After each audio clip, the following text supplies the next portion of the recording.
أعوذ بالله من الشيطان الرجيم بسم الله الرحمن الرحيم إن الذين كفروا لن تغني عنهم أموالهم ولا أولادهم من الله شيئا وأولئك هم وقود النار وصلی اللہ علی النبی الکریم۔ سورۃ آل عمران، آیت نمبر 10۔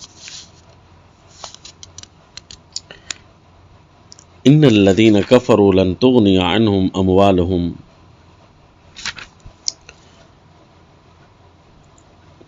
یہ قضیہ نمبر 2 ہے۔ جس طرح کہ آپ نے پیچھے پڑھا کہ یہ صورت قضایہ الہیہ پر مرتب ہوگی، تو یہ دوسرا قضیہ آ گیا، اور یہ قضیہ کس چیز کی فرع اور ترتب کے لحاظ سے ہیں، تو یہ پچھلی صورت کے احکام پر مرتب ہو رہے ہیں۔ یہ راز ہے اس قضایہ کی حسن ترتیب کا کہ اللہ کریم نے یہ ترتیب کیوں ارشاد فرمائی۔ پچھلا قضیہ احکام علمیہ پر مرتب تھا، اس کی 6 آیات تھیں، اور وہ 6 زجرات احکام علمیہ کے جو تھے ان پر مرتب ہوا۔ اور اب دوسرا قضیہ ہے، اور اس قضیے کی 4 آیات ہیں، اور یہ احکام علمیہ میں سے احکام عملیہ اب شروع ہو گئے نا۔ سورۃ البقرہ کے احکام عملیہ میں سے پہلے حکم عملی پر مرتب ہے، یا ایھا الذین آمنوا کلوا من طیبات ما رزقناکم واشکروا للہ۔ آیت نمبر 172 میں گزرا تھا سورۃ البقرہ۔ تو وہاں پر آپ نے پڑھا تھا کہ اس کے حکم کے بعد 4 آیات آئی تھیں جو کہ رد تھا تلبیسات اربعہ کا، شیطان کی، ابلیس کی تلبیسات جو اس حکم کے لیے وہ پیش کرے گا، تو اللہ کریم نے اس کا ابتدائی رد بھی سمجھا دیا تھا۔ تو آپ حیران ہوں گے کہ اس حکم نے جب ترتب کرنا ہے، اس قضیے نے جب ترتب کرنا ہے اس پہلے حکم پر، تو اس کے اندر بھی 4 آیات ہیں۔ تو اسی طرح جو تلبیسات اربع کا رد ہوگا، ہر تلبیس پر ایک آیت مرتب ہوگی۔ ان الذین کفروا لن تغنی عنہم اموالہم ولا اولادہم من اللہ شیئا۔ بس یہ خیال کرنا ہے کہ اس حکم کے اندر حکم سمیت 5 آیتیں بنتی تھیں، اور یہاں ٹوٹل جو ہے 4 آیتیں ہیں۔ تو اصل میں ہر آیت ایک آیت پر مرتب ہوگی، لیکن جو اس حکم کی آخری 2 آیات ہوں گی نا احکام عملیہ میں سے، اس حکم عملی کی جو آخری 2 آیتیں ہیں، اس کی آخری 1 آیت پر مرتب ہوں گی۔ بس یہی فرق بتانا تھا۔ اب دیکھیے جی، ان الذین کفروا سے اللہ کریم کا فیصلہ اور قضیہ، اور اس کا تربط بھی چیک کیجئے۔ تربط کہتے ہیں کہ ساتھ والی آیت کے ساتھ ربط، اور ترتب کہتے ہیں کہ جس حسن ترتیب کو اللہ نے اس صورت میں ارشاد فرمایا اور وہ جس صورت پر مرتب ہے۔ تو اب ان الذین کفروا، اللہ کا فیصلہ ہے کہ جو کافر ہیں، کیونکہ ان کا معنی پھر کرتے ہیں، پہلے آیت کا معنی سمجھا لیں کہ بے شک جو لوگ کافر ہیں، لن تغنی عنہم اموالہم، ہرگز ان کے اموال فائدہ نہیں دیں گے، ان کو چھڑا نہیں سکیں گے کہیں سے، ولا اولادہم من اللہ، اور نہ ہی ان کی اولادیں اور نفریاں ان کو چھڑا سکیں گی، شیئاً کچھ بھی، کیونکہ ہر ملک جو ہوتا ہے اور ہر کمیونٹی ہوتی ہے، جو ہر قوم ہوتی ہے، جو بھی جماعت ہوتی ہے، وہ 2 چیزوں پر بڑی ناز کرتی ہے۔ ایک ان کے پاس مالی قوت زیادہ ہو، اور دوسرا ان کے پاس افرادی قوت زیادہ ہو۔ تو کافر ہمیشہ ان 2 سببوں پر نظر رکھ کر ہی کام کرتا ہے، جبکہ مسبب الاسباب تو اللہ کی ذات ہے۔ مومن ان دونوں چیزوں پر نظر نہیں رکھتا، جو کہ دنیا کے ظاہر مادی چیزیں یہی ہیں۔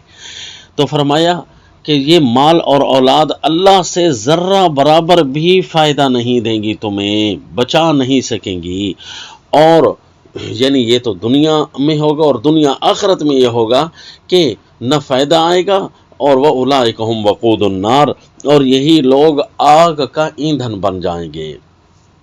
گویا آگ ان کو جب جلا رہی ہوگی نا، آگ استعمال ہو کر ہلکی نہیں ہو جائے گی، بلکہ یہ جب آگ میں جائیں گے تو آگ کے شرارے اور تیز ہو جائیں گے، یہ ایندھن کے طور پر بھی کام کریں گے، سزا بھی آئے گی اور ایندھن کے طور پر بھی کام کریں گے یہ لوگ، تو یہ اور زیادہ سخت قسم کی سزا کی طرف اشارہ ہے۔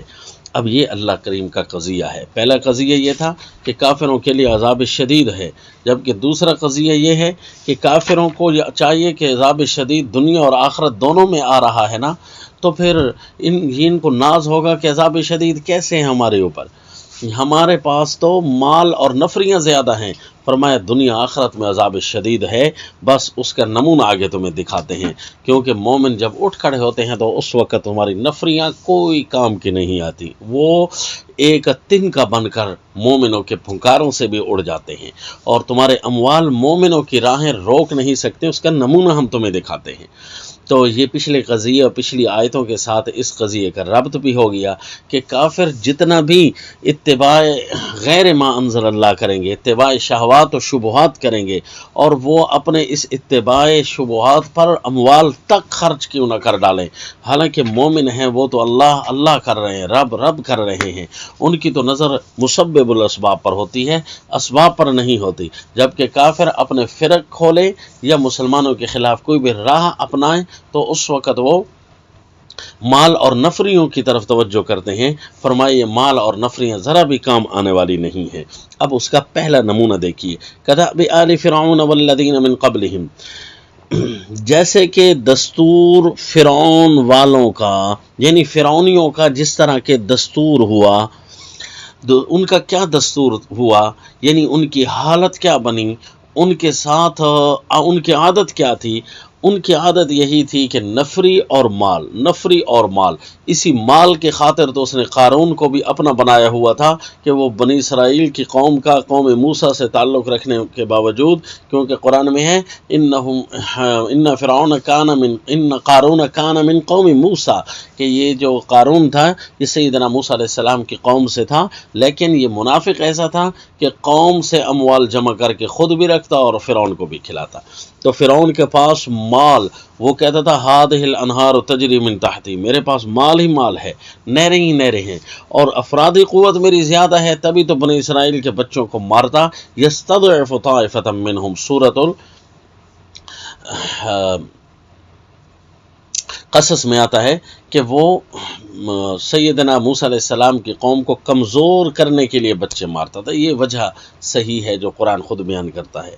تو دیکھا نفریاں اور مال، ان دونوں چیزوں کی طاقتوں کو اس نے جمع کرنے کی بڑی کوشش کی، لیکن کیا بنا؟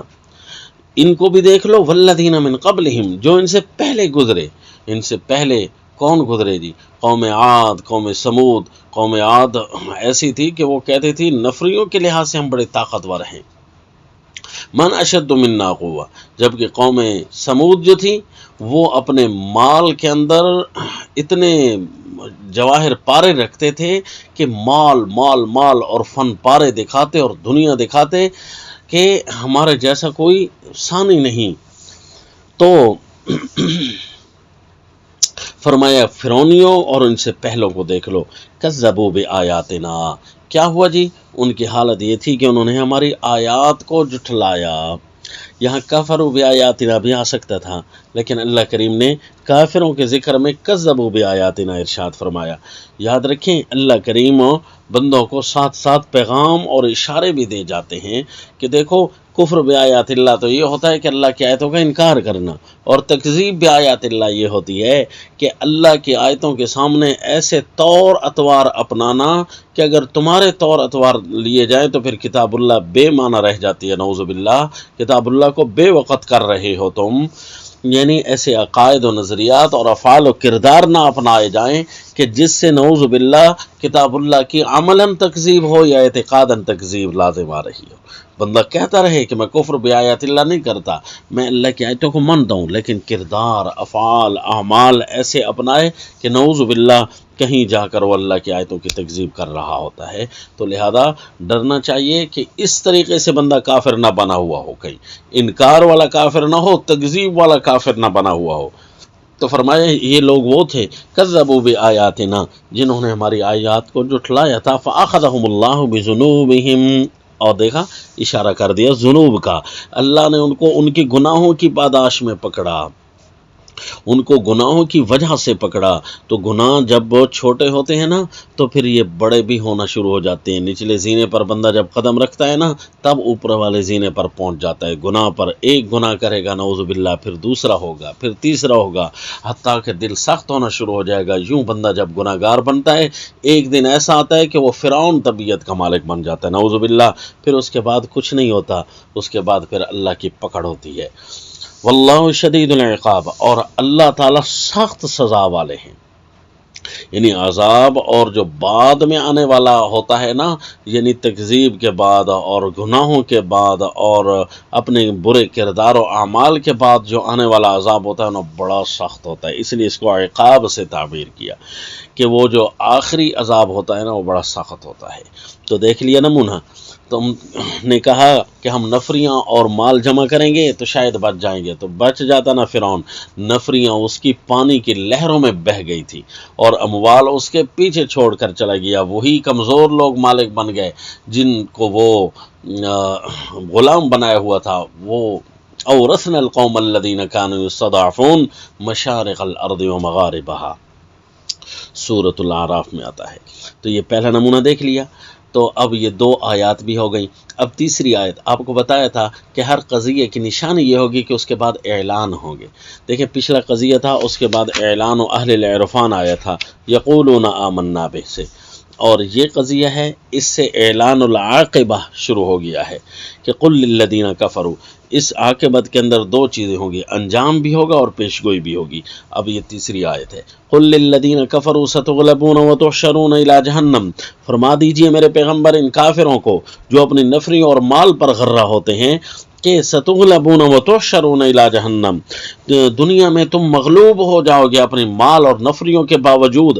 کیا کیسے؟ فرعون جس طرح کے ہوا تھا اور ان سے پہلے لوگ جس طرح کے ہوئے تھے، وَتُحْشَرُونَ إِلَىٰ جَهَنَّمَ، اور ہانکے جاؤ گے دوزخ کی طرف، وہ وَبِئْسَ الْمِہَادُ، اور وہ ٹھکانہ بہت برا ہے۔ ان کو ان کے نفیس طبع کی وجہ سے بئس المہاد کا لفظ ان کو سمجھایا، کیونکہ جو نفریوں اور مال جمع کرتے ہیں نا وہ اپنے آسائش کے بڑے بھوکے ہوتے ہیں، وہ اپنے آسائش کی طلبگار بڑے ہوتے ہیں، کیونکہ ان کو وہ چاہتے ہیں کہ ہمارا قدم بھی زمین پر نہ لگے، سارا کا سارا نرم بچھونے اور ان پر ہی ہماری زندگی گزرے۔ تو فرمایا تمہارے یہی مال، تمہارے یہی نفریاں، یہ بالآخر تمہیں برے بچھونوں کی طرف لے جائیں گی۔ یہ اعلان بھی ہو گیا اور اس کے اندر اعلان عاقبت اور پیشگوئی کا ذکر بھی آ گیا۔ تو دوسرا نمونہ اعلان کے اندر، تو ایک نمونہ قضیے کے اندر اور دوسرا نمونہ اعلان کے اندر ذکر ہو رہا ہے۔ چوتھی آیت کے اندر قد کان لکم آیۃ، یہ نمونہ پیشگوئی ہو گیا۔ پچھلی آیت کا نمونہ کیا تھا جی؟ نمونہ قضیہ۔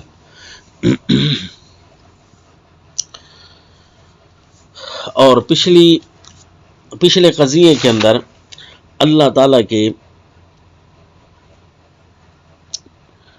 حکم الحاکم، قضیہ کا حاکم کا قضیہ پیش کیا، اور اب جو تھا ایک ایسا قضیہ تھا تاکیدی پچھلے قضیے کے لیے جو رد بنتا ہے حکومت غیر اللہ کا۔ ایک قضیہ پہلے تھا، وہ قضیہ حکم الحاکم اس کو کہیں گے، اور یہ قضیہ وہ ہے جو رد و حکومت غیر اللہ، غیر اللہ کی حکومت کا رد اسی کے اندر ہو رہا ہے کہ اللہ کی طاقت تو یہ ہے کہ اللہ جو چاہے کر سکتا ہے، جبکہ غیر اللہ کیا کر سکے گا؟ اس کے پاس نفری اور مال دو بنیادی اس کے کردار ہوتے ہیں، وہی ذلیل اور رسوا ہو جاتے ہیں۔ قد کان لکم آیۃ فی فئتین التقطا، اب نمونہ دیکھیے کہ نمونہ قریبی کا وہ نمونہ تھا بعید لوگوں کا، پچھلے لوگوں کا، اور یہ موجودہ زمانہ میں ماضی قریب کا حوالہ اللہ دے رہے ہیں۔ قد کان لکم آیۃ، تم ساروں کے لیے ایک بہت بڑی نشانی ہے۔ قل للذین کفروا ستغلبون، یہ کافروں کو فرما رہے ہیں آپ صلی اللہ علیہ وسلم، تو اس لیے قم کا لفظ ہے، اور جس طرح کے پچھلے صیغوں میں ستغلبون وتحشرون تھا۔ قد کان لکم آیۃ فی فئتین التقطا، تمہارے لیے بہت بڑا نمونہ ہے دو فوجوں میں التقطا جن میں مقابلہ ہوا۔ فئۃ تقاتل فی سبیل اللہ، ایک فوج وہ تھی جو لڑ رہی تھی اللہ کی راہ میں، وَأُخْرَىٰ كَافِرَةٌ يَرَوْنَهُمْ۔ آپ کو میں نے ایک اور بات بھی عرض کی تھی درمیان سبق میں کہ جس طرح کے یہ قضایا احکام پر مرتب ہو رہی ہیں نا، تو احکام کی تاکیدات بھی دیکھیں، اس کے اندر بھی ترتب ہو رہا ہوگا۔ تو جس طرح کے حکم عملی کی پہلی تاکید جو ہے وہ آپ اگر دیکھتے ہیں تو الم تر الی الملأ من بنی اسرائیل، وہاں بھی جہاد کا ذکر تھا، اور وہاں بھی ایک فئہ ایسی تھی جو تقاتل فی سبیل اللہ بھی کر رہی تھی، تو اس کا مطلب ہے تاکید کا ذائقہ بھی اندر آ گیا۔ ترتب جو سورۃ البقرہ کی حکم پر تاکید آئی تھی، اس حکم عملی اور اس کی تاکید دونوں کا ذائقہ اس قضیے کے اندر ثابت ہو گیا۔ فئۃ تقاتل فی سبیل اللہ واخری کافرہ، ایک جماعت ایسی تھی جو اللہ کے راہ میں لڑ رہی تھی، وہ اخری کافرہ، اور دوسری کافروں کی فوج تھی، یرونہم، وہ کافر اپنے آپ کو دیکھتے تھے، مثلیہم، ان سے دو چند، یعنی کافر اپنے آپ کو دیکھتے تھے، نفریوں پر غرور تھا نا ان کو، وہ دیکھ رہے تھے ان مومنوں سے اپنے آپ کو ڈبل، کہ ہم دو چند ہیں، ڈبل ہیں، لیکن یہ تھا کیا جی؟ رأی العین، سری آنکھوں سے، یہ آنکھوں کا ہی دیکھنا تھا، دل دماغ کی رؤیت یہ نہیں تھی۔ دل اور دماغ کی اگر رؤیت سے کام کرتے نا تو انہیں عاد و سمود اور فرعون کے حالات ان کے سامنے ہوتے کہ نفریاں اور مال کچھ نہیں کر سکتا۔ یرونہم مثلیہم رأی العین، جس طرح کے کافروں کی تعداد زیادہ تھی، تاکید کے اندر آپ نے پڑھا پہلے حکم کی تاکید کے اندر سورۃ البقرہ کے اندر، کہ وہ جو اصحاب طالوت تھے، حضرت طالوت جو امیر المجاہدین تھے وہ تھوڑے تھے، لیکن جالوت کا جو لشکر تھا وہ زیادہ تھا۔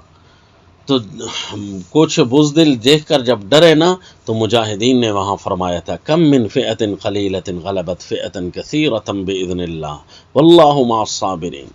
تو اس وقت بھی کافر اپنے آپ کو ڈبل ٹرپل دیکھتے ہیں، لیکن مومن ان کی نظر مسبب الاسباب پر ہوتی ہے، واللہ یؤید بنصرہ۔ تو یہ کون سی فئتین میں سے کون سی فئہ تھی؟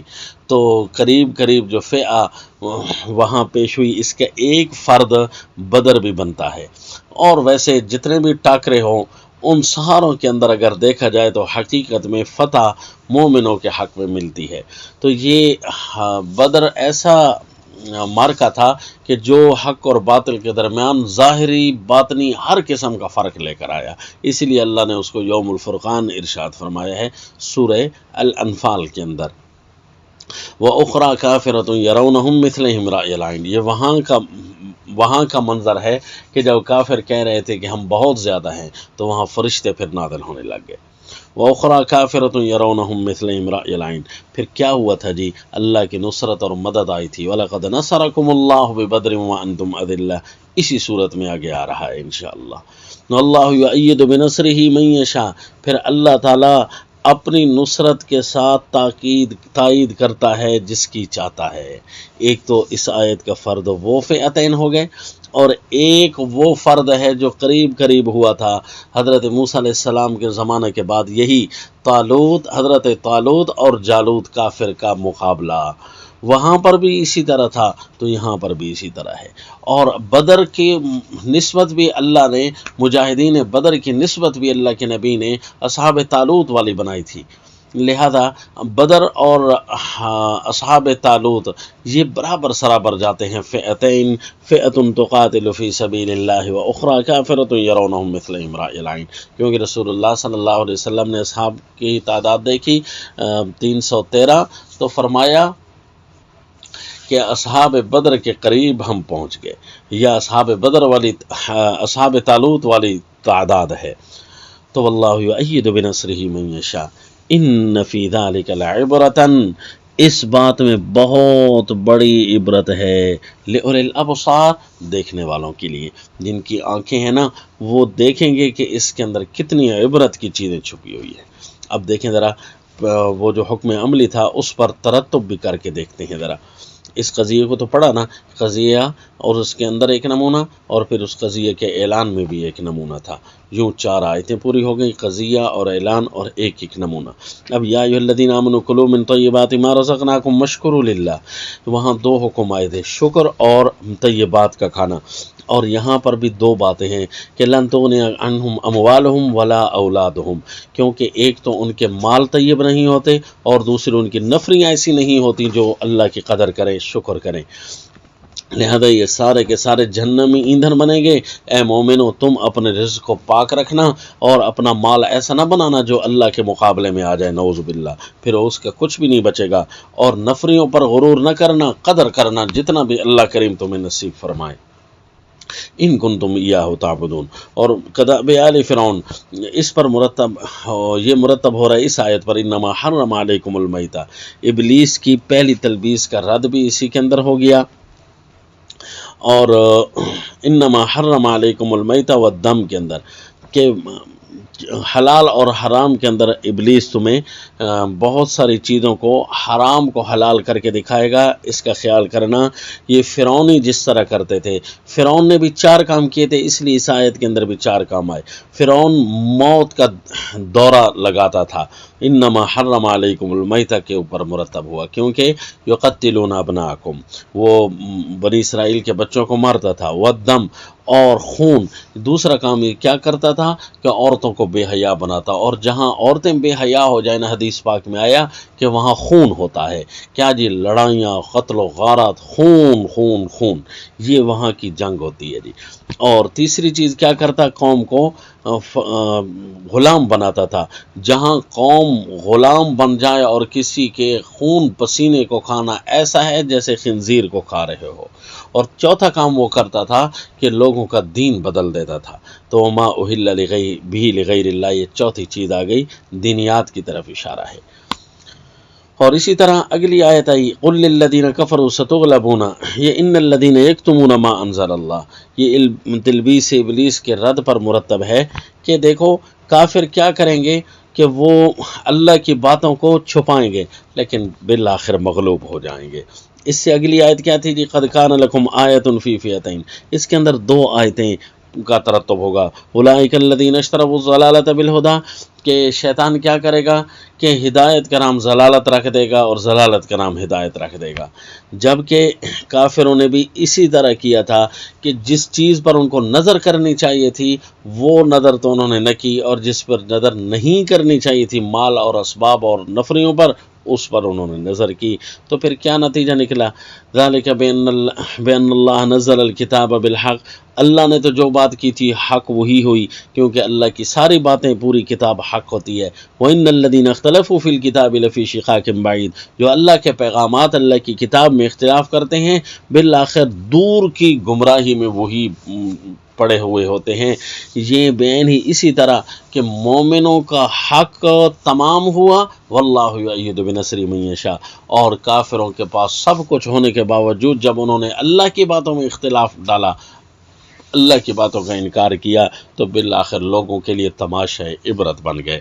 تو یہ تھا جی قضیہ ثانی سورہ آل عمران کا. وما علینا الا البلاغ.